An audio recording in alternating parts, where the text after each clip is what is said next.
सांसदों के निलंबन का बना रिकॉर्ड, 140 से ज्यादा सांसदों पर हुआ एक्शन। इससे पहले 1989 में हुए थे 63 एमपी निलंबित। लोकसभा में पेश हुआ दूरसंचार विधेयक 2023, निरस्त होंगे पहले के 3 कानून, सरकार के पास होगा स्पेक्ट्रम आवंटन का अधिकार। रेमिटेंस के मामले में भारत फिर रहा अव्वल, प्रवासियों ने भेजे $125 बिलियन, वर्ल्ड बैंक ने दी जानकारी। समुद्री एम्फीपोड की नई प्रजाति की हुई खोज, डेमोराचेस्टिया एलानेंसिस दिया गया नाम, क्रटेशियस समूह से संबंधित है यह प्रजाति। और 2023 में आर्कटिक में रही सबसे अधिक गर्मी, जलवायु परिवर्तन बना इसका कारण, NOAA की रिपोर्ट में हुआ खुलासा। संसद के शीतकालीन सत्र में पक्ष विपक्ष के हंगामे के दौरान करीब 141 सांसदों को निलंबित किया गया है। भारतीय संसद के इतिहास में यह अब तक का सबसे बड़ा निलंबन है। इससे पहले साल 1989 में एक साथ 63 सांसदों को निलंबित किया गया था। गौरतलब है कि संसद में सांसदों का निलंबन पार्लियामेंट रूल्स के अनुसार किया जाता है, जिसमें लोकसभा और राज्यसभा में अलग अलग नियम के तहत सस्पेंड किया जाता है। लोकसभा में निलंबन पार्लियामेंट रूल्स नंबर 373 और 374 के जरिए होता है। निलंबन का अधिकार स्पीकर के पास होता है। नियम 373 के मुताबिक स्पीकर लोकसभा की कार्यवाही बाधित करने की कोशिश कर रहे सदस्यों को सस्पेंड कर सकता है। वहीं नियम 374 के तहत स्पीकर को संसदीय कार्य में रुकावट डालने वाले सदस्य को बाकी बचे सेशन के लिए सस्पेंड करने का अधिकार प्राप्त है। राज्यसभा के मामले में निलंबन से संबंधित नियम 256 में दिए गए हैं। इसके तहत सभापति सदन के कार्य में बाधा डालने वाले सदस्य को निलंबित कर सकता है। निलंबित होते ही राज्यसभा या लोकसभा सदस्य को तत्कालीन प्रभाव से सदन से बाहर जाना होता है। आपको बता दें कि सांसदों के निलंबन के मामले को अदालत में चुनौती नहीं दी जा सकती, क्योंकि यह मामला संसद के अनुशासन से संबंधित होता है, इसलिए यह न्यायालय के कार्यक्षेत्र के अंतर्गत नहीं आता है। हाल ही में लोकसभा में दूरसंचार विधेयक 2023 पेश किया गया। इस विधेयक के माध्यम से दूरसंचार से संबंधित गतिविधियों को विनियमित किया जाएगा। यह कई अधिनियम को निरस्त करता रहेगा। इसमें भारतीय टेलीग्राफ अधिनियम 1885, भारतीय वायरलेस टेलीग्राफी अधिनियम 1933 और टेलीग्राफ तार अधिनियम 1950 शामिल हैं। साथ ही यह ट्राई यानी भारतीय दूरसंचार नियामक प्राधिकरण अधिनियम 1997 में भी संशोधन करता है। इस विधेयक में प्राधिकरण में अध्यक्ष और सदस्यों की नियुक्ति से संबंधित नियम जोड़े गए हैं। इसके तहत अध्यक्ष पद के लिए कम से कम 30 वर्ष का पेशेवर अनुभव का होना आवश्यक माना गया है। इसके साथ ही सदस्यों के रूप में सेवा करने के लिए कम से कम 25 वर्ष का पेशेवर अनुभव होना जरूरी माना गया है। प्रस्तावित विधेयक के अनुसार कुछ निर्दिष्ट उपयोगों को छोड़कर स्पेक्ट्रम नीलामी द्वारा आवंटित किया जाएगा, जहां इसे प्रशासनिक आधार पर आवंटित किया जाएगा। स्पेक्ट्रम आवंटन में केंद्र सरकार के पास विशेष अधिकार होंगे। इसमें केंद्र सरकार किसी भी आवृत्ति रेंज का पुनः प्रयोजन या पुनः निर्धारण कर सकती है। साथ ही स्पेक्ट्रम को साझा करने, व्यापार करने, पट्टे पर देने और सरेंडर करने की अनुमति देने का अधिकार भी केंद्र सरकार को प्राप्त होगा। विधेयक में अपराध और उसके लिए सजा का प्रावधान किया गया है, जिसमें प्राधिकरण के बिना दूरसंचार सेवाएं प्रदान करना या दूरसंचार नेटवर्क या डेटा तक अनधिकृत पहुंच प्राप्त करना जैसे अपराध शामिल हैं। इन अपराधों के लिए 3 साल तक की कैद या 2 करोड़ रुपए तक का जुर्माना या फिर दोनों का प्रावधान किया गया है। बीते दिनों लोकसभा में वित्त मंत्री ने वस्तु एवं सेवा कर दूसरा संशोधन बिल 2023 पेश किया। यह केंद्रीय वस्तु एवं सेवा कर अधिनियम 2017 में संशोधन करता है, जिससे इसके प्रावधानों को ट्रिब्यूनल सुधार अधिनियम 2021 में संरेखित किया जा सके। यह बहुप्रतीक्षित न्यायाधिकरणों के सदस्यों और अध्यक्ष के लिए पात्रता मानदंड से संबंधित परिवर्तन तथा प्रस्ताव करता है। विधेयक के तहत न्यायाधिकरणों के संचालन के लिए जल्द से जल्द प्रशासनिक प्रक्रिया शुरू करने की सुविधा का प्रावधान किया गया है। बता दें कि केंद्रीय वस्तु एवं सेवा कर अधिनियम वस्तुओं और सेवाओं की अंतर्राज्यीय आपूर्ति पर केंद्रीय वस्तु एवं सेवा कर लगाने और संग्रह करने का प्रावधान करता है। यह अधिनियम केंद्र सरकार को वस्तु एवं सेवा कर परिषद की सिफारिश पर एक अपीलीय न्यायाधिकरण स्थापित करने की अनुमति देता है। इस न्यायाधिकरण में एक अध्यक्ष, एक न्यायिक सदस्य और 2 तकनीकी सदस्य शामिल होते हैं। इसमें न्यायिक सदस्य के लिए उच्च न्यायालय का न्यायाधीश या कम से कम 10 वर्षों तक सेवा करने वाला जिला न्यायाधीश या अतिरिक्त जिला न्यायाधीश होना आवश्यक है। विधेयक कम से कम 10 साल के अनुभव वाले अधिवक्ता को न्यायिक सदस्य के रूप में नियुक्त करने की अनुमति देता है। साथ ही अप्रत्यक्ष कराधान से संबंधित मामलों में पर्याप्त अनुभव होना चाहिए। वहीं न्यायाधिकरण के सदस्य या अध्यक्ष के नियुक्ति के लिए न्यूनतम आयु 50 साल होनी चाहिए। इसके अलावा यह विधेयक ट्रिब्यूनल के सदस्यों की आयु सीमा बढ़ाने का भी प्रावधान करता है, जिसमें अध्यक्ष के लिए 67 से 70 वर्ष और सदस्यों के लिए 65 से 67 वर्ष होगी। जानकारी के लिए बता दें, जीएसटी अपीलीय न्यायाधिकरण एक अर्ध न्यायिक निकाय है। इसे भारत में वस्तु एवं सेवा कर से संबंधित विवादों को हल करने के लिए स्थापित करने का प्रस्ताव है। यह अपीलीय प्राधिकरण द्वारा पारित आदेशों के खिलाफ अपील सुनने के लिए एक स्वतंत्र निकाय के रूप में कार्य करेगा। यह राष्ट्रीय पीठ और कई क्षेत्रीय पीठों से मिलकर बनेगा। इसकी अध्यक्षता सरकार द्वारा नियुक्त अध्यक्ष करेगा। हाल ही में अधिवक्ता संशोधन विधेयक 2023 लोकसभा और राज्यसभा से पारित हो गया। इसका उद्देश्य कानूनी प्रणाली से एजेंट को बाहर करना है।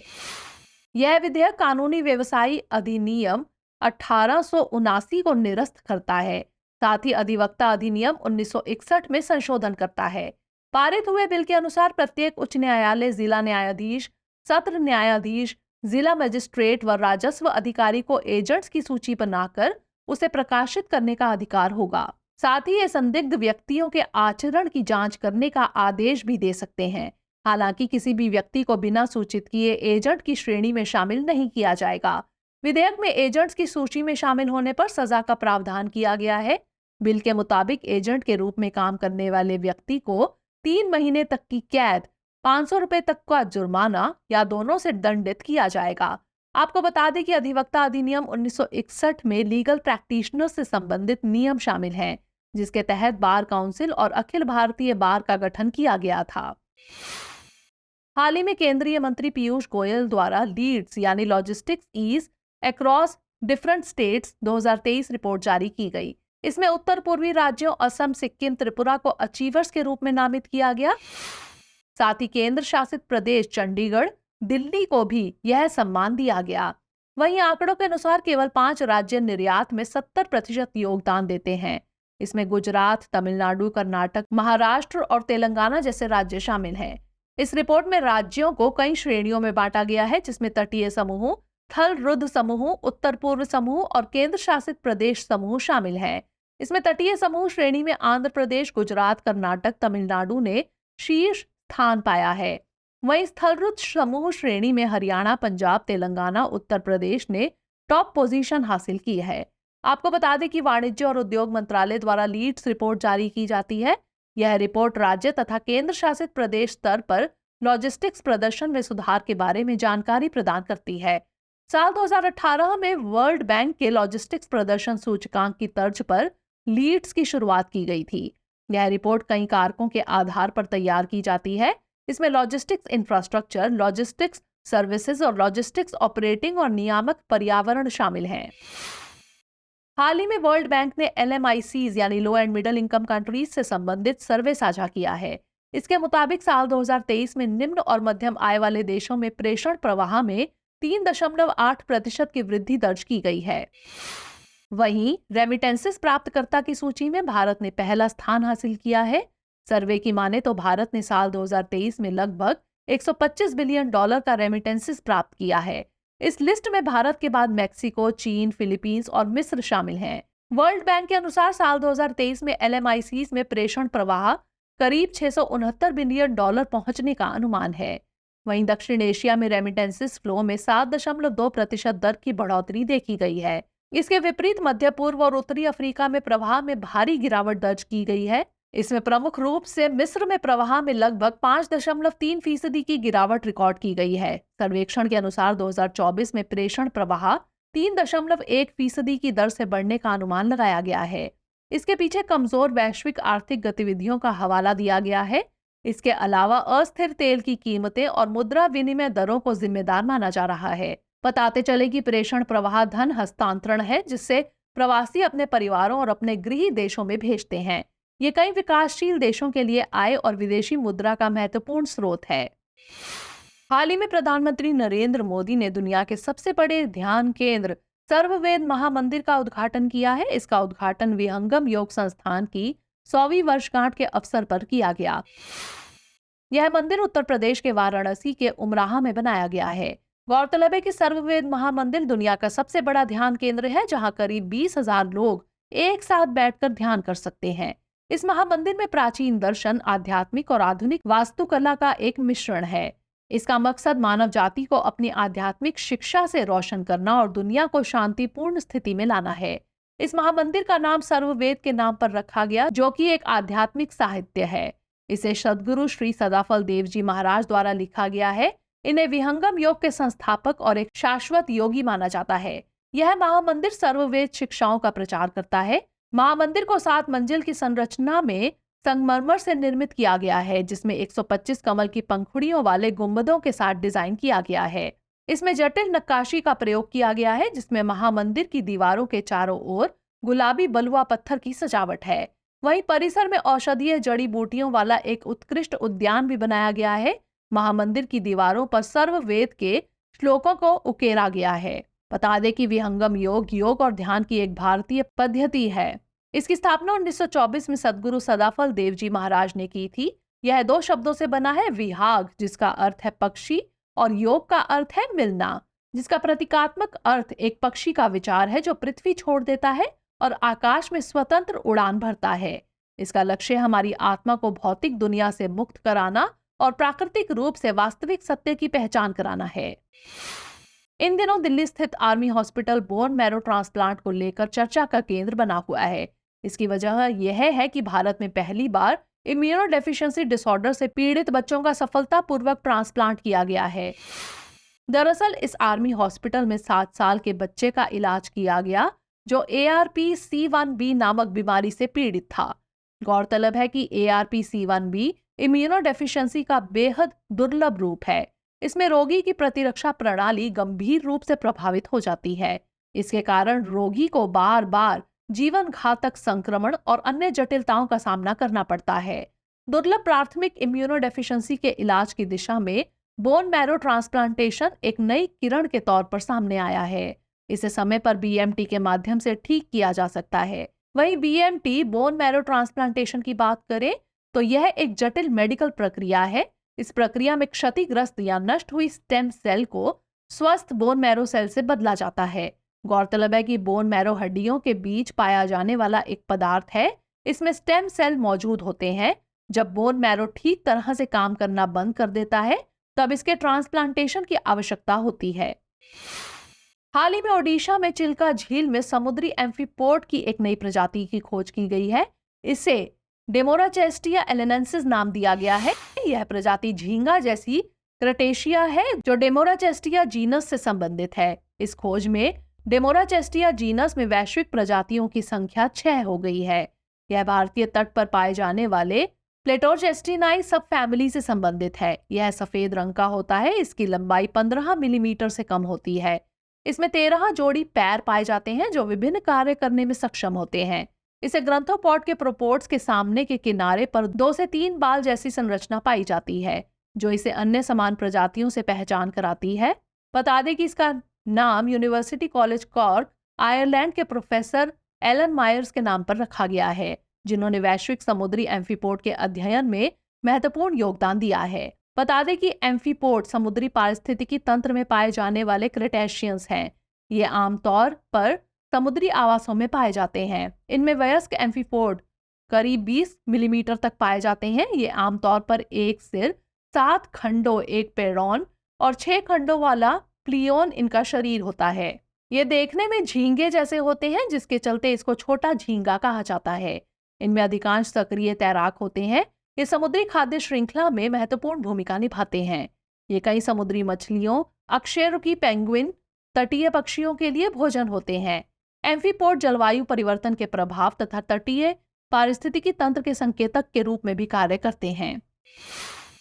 हाल ही में पर्यावरण, वन एवं जलवायु परिवर्तन मंत्रालय ने अपशिष्टों के सुदृढ़ प्रबंधन के लिए कई अपशिष्ट प्रबंधन नियम अधिसूचित किए हैं। इन प्रबंधन नियमों को पर्यावरण संरक्षण अधिनियम 1986 के तहत अधिसूचित किया गया है, जिनमें ठोस अपशिष्ट प्रबंधन नियम 2016, प्लास्टिक अपशिष्ट प्रबंधन नियम 2016, बायोमेडिकल अपशिष्ट प्रबंधन नियम 2016, निर्माण और विध्वंस अपशिष्ट प्रबंधन नियम 2016, खतरनाक और अन्य अपशिष्ट नियम 2016 तथा ई अपशिष्ट प्रबंधन नियम एवं बैटरी अपशिष्ट प्रबंधन 2022 शामिल हैं। साथ ही खतरनाक अपशिष्ट, ई अपशिष्ट और प्लास्टिक के उत्पाद शुल्क भुगतान सिद्धांत के आधार पर पर्यावरणीय शुल्क लगाने के लिए नियम तैयार किए गए हैं। दरअसल एक आंकड़े के मुताबिक शहरी क्षेत्रों में उत्पादित कुल अपशिष्ट करीब 1.5 लाख मीट्रिक टन प्रतिदिन में से लगभग 76% को प्रसंस्कृत किया जाता है। वहीं स्वच्छ भारत मिशन शहरी के तहत पिछले 8 वर्षों में ठोस अपशिष्ट प्रसंस्करण क्षमता में करीब 1.06 लाख टन प्रतिदिन की बढ़ोतरी हुई है। बता दें कि केंद्र सरकार ने अपशिष्ट मुक्त शहर बनाने के मकसद से साल 2021 में स्वच्छ भारत मिशन शहरी 2.0 की शुरुआत की है।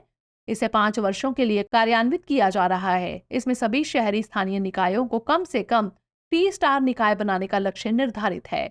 जानकारी के लिए बता दें कि पर्यावरण संरक्षण अधिनियम 1986 पर्यावरण की सुरक्षा और सुधार एवं उससे जुड़े मामलों का प्रावधान करता है। इसके माध्यम से केंद्र सरकार को पर्यावरण के बचाव व नियंत्रण एवं प्रदूषण को कम करने की दिशा में महत्वपूर्ण कदम उठाने का अधिकार प्राप्त है। भारत सरकार ने भोपाल गैस त्रासदी के पश्चात इस अधिनियम को पारित किया था। इस कानून का मुख्य उद्देश्य 1972 में संयुक्त राष्ट्र मानवीय पर्यावरण के सम्मेलन में लिए गए निर्णयों को लागू करना था, जो मानवीय पर्यावरण के संरक्षण व सुधारों तथा जीव जंतुओं, पौधों और संपत्ति के संकटदायी परिस्थितियों से संबंधित है। भारतीय संविधान के अनुच्छेद 48A में कहा गया है कि राज्य पर्यावरण की रक्षा और सुधार करने तथा देश के वनों और वन्य जीवों की रक्षा करने का प्रयास करेगा। साथ ही आगे अनुच्छेद 51A में प्रावधान किया गया है कि देश का प्रत्येक नागरिक पर्यावरण की रक्षा करेगा। हाल ही में विश्व स्वास्थ्य संगठन ने नोमा को उपेक्षित उष्णकटिबंधीय रोगों की आधिकारिक सूची में शामिल करने की घोषणा की है। यह निर्णय विश्व स्वास्थ्य संगठन की प्रतिबद्धताओं को रेखांकित करता है, जो दुनिया की सबसे कमजोर आबादी तक स्वास्थ्य सेवाओं का विस्तार कर सके। नोमा दुनिया की सबसे कम पहचानी जाने वाली स्वास्थ्य चुनौतियों में एक माना जाता है। बता दें कि नोमा को कैंक्रस ओरिस या गैंग्रीन टमाटाइटिस के रूप में जाना जाता है। नोमा मुंह और चेहरे का तेजी से बढ़ने वाला जीवाणु संक्रमण है। यह मुख्य रूप से अत्यधिक कमजोर वाले क्षेत्रों में कुपोषित छोटे बच्चों को प्रभावित करता है। इसके मामले मुख्य रूप से उप सहारा अफ्रीका में पाए जाते हैं। हालांकि अमेरिका और एशिया में भी मामले सामने आए हैं, जिनमें 2 से 6 वर्ष की आयु के बीच के बच्चे शामिल होते हैं। इसकी शुरुआत मसूड़ों की सूजन के रूप में होती है, जिसका अगर जल्द इलाज ना किया जाए तो यह तेजी से फैलकर चेहरे के ऊतकों और हड्डियों को नष्ट कर देता है। इससे प्रभावित लोगों को या तो मृत्यु या गंभीर बीमारी का सामना करना पड़ता है। नोमा के जोखिम कारकों में शामिल है खराब स्वच्छता, कुपोषण, कमजोर प्रतिरक्षा प्रणाली और अत्यधिक गरीबी। इसके उपचार में एंटीबायोटिक्स और कीटाणुनाशक माउथ वॉश शामिल है। इसके गंभीर मामलों में सर्जरी आवश्यक हो सकती है। हाल ही में NOAA यानी national oceanic and atmospheric administration ने अपना 18वां वार्षिक आर्कटिक रिपोर्ट कार्ड जारी किया है। इस रिपोर्ट कार्ड में आर्कटिक पर अत्यधिक मौसमी और जलवायु घटनाओं के गहरे प्रभाव पर प्रकाश डाला गया है। बता दें कि NOAA एक संयुक्त राज्य की सरकारी एजेंसी है, जो मौसम पूर्वानुमान, जलवायु, महासागरों, तटों के बारे में जानकारी देती है। साथ ही बाहरी अंतरिक्ष की खोज के बारे में सटीक तथा समय पर जानकारी भी उपलब्ध कराती है। रिपोर्ट में बताया गया है कि साल 2023 में आर्कटिक में सबसे अधिक गर्मी दर्ज की गई है, जो जलवायु परिवर्तन के कारण साल 1979 के बाद से करीब 4 गुना अधिक वृद्धि दर्ज की गई है। गौरतलब है कि समुद्र का गर्म तापमान परमाफ्रॉस्ट के पिघलने की प्रक्रिया को तेज कर रहा है, जिससे मीथेन और कार्बन डाइऑक्साइड उत्सर्जित हो रही हैं। यह प्रक्रिया ग्लोबल वार्मिंग में योगदान तथा समुद्री अम्लीकरण को बढ़ावा दे रही है। इसके चलते पश्चिमी अलास्का में चिनूक और चूम सैल्मन की जनसंख्या में उल्लेखनीय रूप से कमी देखी गई है। पिछले 20 वर्षों में बढ़ते तापमान के कारण अलास्का में स्थित मेंडनहॉल ग्लेशियर प्रभावी रूप से पिघलता जा रहा है। जानकारी के लिए बता दें कि आर्कटिक पृथ्वी के सबसे उत्तरी भाग में स्थित एक ध्रुवीय क्षेत्र है। इस क्षेत्र के भीतर मौसम के अनुसार विभिन्न हिम और हिम का आवरण स्थित है। इसमें आर्कटिक महासागर, निकटवर्ती समुद्र शामिल हैं। साथ ही अलास्का संयुक्त राज्य America, Canada, Finland, Greenland, Denmark, Iceland, Norway, रूस और स्वीडन के कुछ हिस्से भी शामिल हैं। खबरों के बाद अब बुलेटिन से जुड़े 5 सवालों पर डालते हैं एक नजर। आज के बुलेटिन पर आधारित 5 प्रश्न इस प्रकार हैं। पहला प्रश्न है, प्राइमरी इम्यूनोडेफिशिएंसी डिसऑर्डर के संबंध में निम्नलिखित कथनों पर विचार कीजिए। 1. इस बीमारी का इलाज बोन मैरो ट्रांसप्लांटेशन के द्वारा संभव है। 2. इसमें रोगी की तंत्रिका तंत्र प्रभावित होती है। उपर्युक्त कथनों में से कौन सा यहाँ से कथन सही है या फिर हैं? केवल एक, केवल दो, एक और दो दोनों, या फिर ना तो एक और ना ही दो। अगला प्रश्न है, डेमोराचेस्टिया एलेनेंसिस से संबंधित निम्नलिखित कथनों पर विचार कीजिए।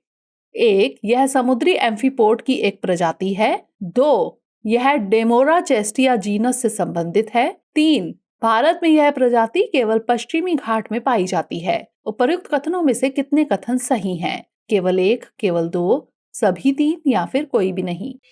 अगला प्रश्न है, पर्यावरण संरक्षण अधिनियम 1986 के संबंध में निम्नलिखित कथनों पर विचार कीजिए। 1. इस अधिनियम को भारत सरकार ने भोपाल गैस त्रासदी के पश्चात पारित किया था। 2. इस कानून का मुख्य उद्देश्य 1972 में संयुक्त राष्ट्र मानवीय पर्यावरण के सम्मेलन में लिए गए निर्णयों को लागू करना था। 3. भारतीय संविधान के अनुच्छेद 38A में इसका उल्लेख किया गया है। उपर्युक्त कथनों में से कितने कथन सही हैं? केवल एक, केवल दो, सभी तीन, या फिर कोई भी नहीं। अगला प्रश्न है, नोमा के संबंध में निम्नलिखित कथनों पर विचार कीजिए। 1. यह एक जीवाणु जनित बीमारी है। 2. इसे क्रैंकस ओरिस और गैंग्रीन स्टामाटाइटिस के रूप में जाना जाता है। 3. यह कुपोषित बच्चों को अत्यधिक प्रभावित करता है। उपर्युक्त कथनों में से कितने कथन सही हैं? केवल एक, केवल दो, सभी तीन, या फिर कोई भी नहीं। अंतिम प्रश्न है, national oceanic and atmospheric administration के संबंध में निम्नलिखित कथनों पर विचार कीजिए। 1. यह डेनमार्क की एक सरकारी संस्था है। 2. यह मौसम पूर्वानुमान, जलवायु, महासागरों, तटों के बारे में जानकारी प्रदान करता है। 3. इसका संचालन विश्व बैंक द्वारा किया जाता है। उपर्युक्त कथनों में से कितने कथन गलत हैं? केवल एक, केवल दो, सभी तीन, या फिर कोई भी नहीं। लेकिन चलते चलते डालते हैं कुछ छोटी मगर जरूरी खबरों पर एक नजर।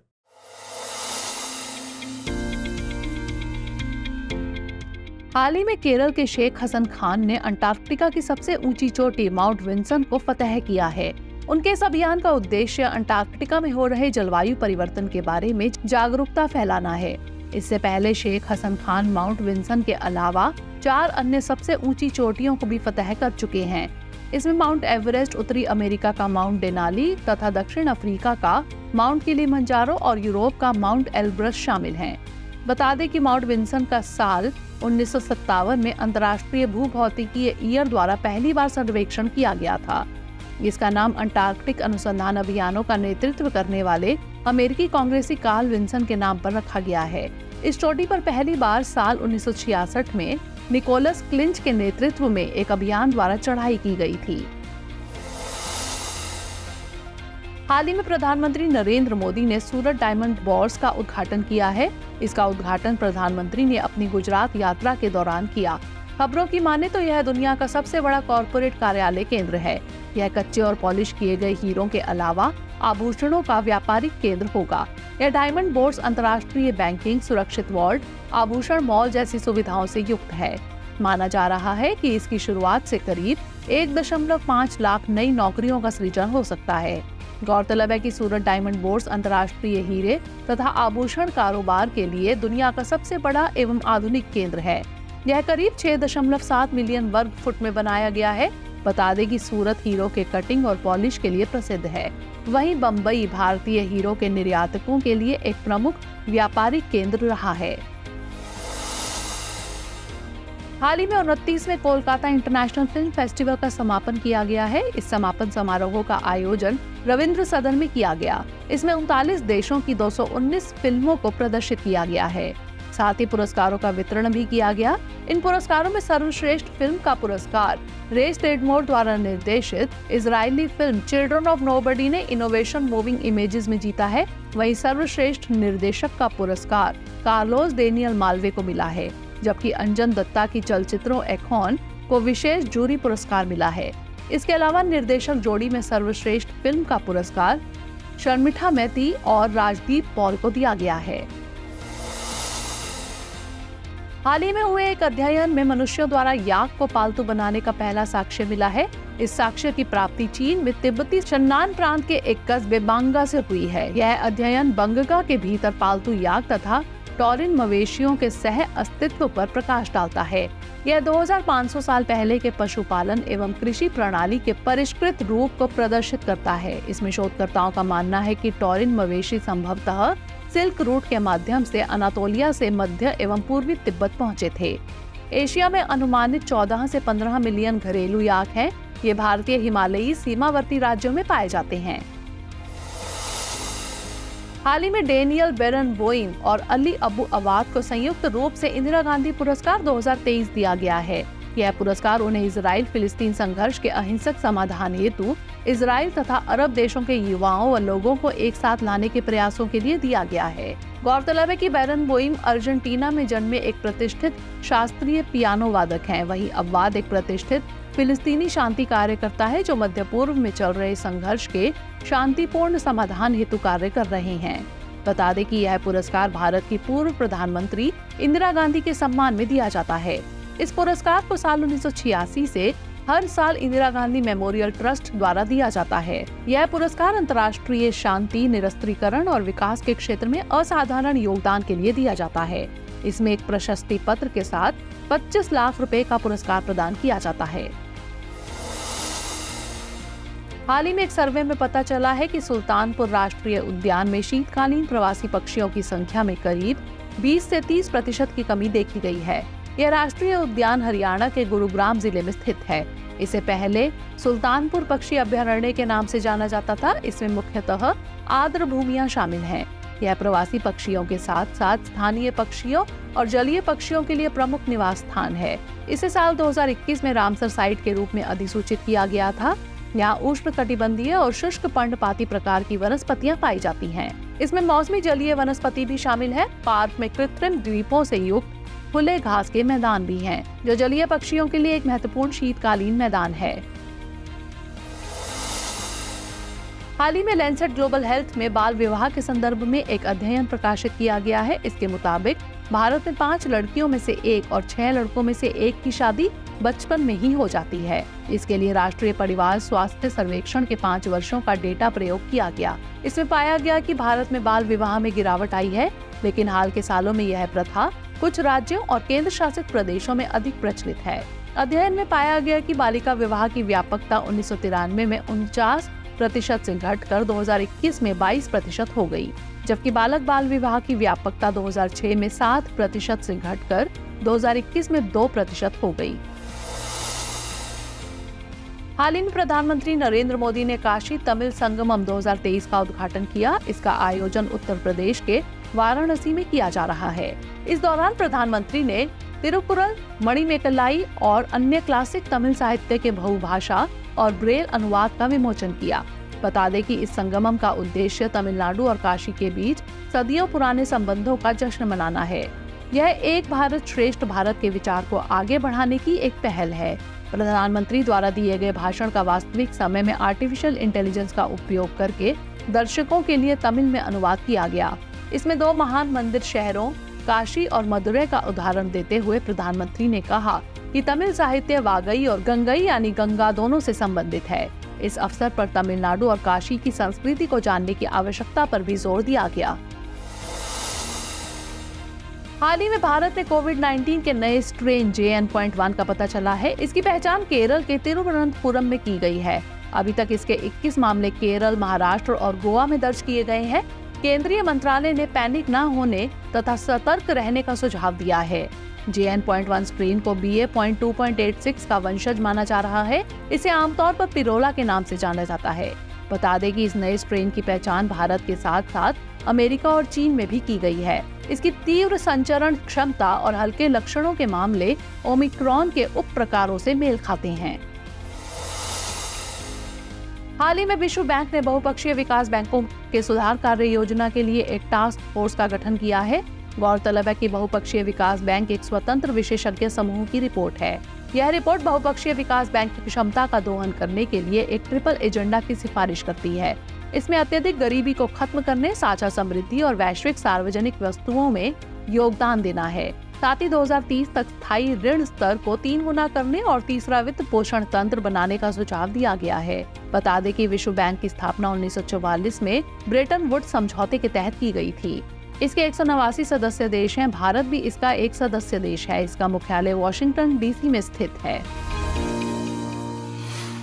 प्रिय व्यूअर्स, हमारी टीम कोशिश करती है कि आपको दी गई खबरों में एक भी गलती ना हो, लेकिन यदि किसी सोर्स या ह्यूमन एरर की वजह से ऐसी गलती हो जाती है तो इस वीडियो के कमेंट बॉक्स में उस गलती को सुधार कर पिन कर दिया जाता है। यह आपको कमेंट बॉक्स में सबसे